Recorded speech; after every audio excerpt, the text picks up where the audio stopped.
When Thor returned from a journey in the east, he found a dwarf in the hall of Kraftheim in Asgard, claiming that he had come to lead Thor's daughter to his realm for marriage. This, he asserted, had been promised to him. Thor roared in response, stating that dwarves had no right to demand the hand of an Asgardian daughter, and, as a father, he knew nothing of such an agreement.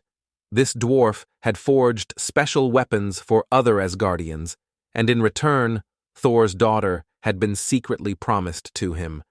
Though known as the All-Knowing, the dwarf hesitated for a long time to take his bride to his cave, as unions between dwarves and goddesses were considered inappropriate and tasteless in Asgard.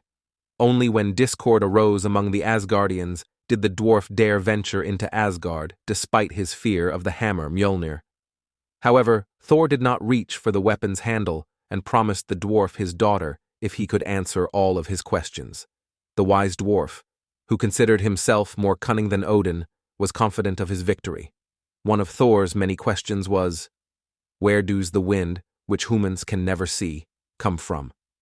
The dwarf immediately replied, "From the giant corpse-eater, transformed into an eagle.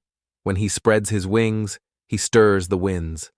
Thus, the dwarf knew an answer to every question, and the more Thor inquired, the more accurate the dwarf's responses became. Hours passed, and the abundance of his wisdom made the dwarf Alvis arrogant, immersing him in a delirium of knowledge.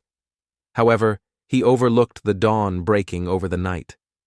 As the first sunlight entered the hall, it struck the dwarf's face. "You may know everything, Alvis, but still, you will turn to stone," said Thor, outwitting the dwarf. For daylight turns every dwarf into stone. The face of the dwarf Alvis grew paler, firmer, and then hard and cold.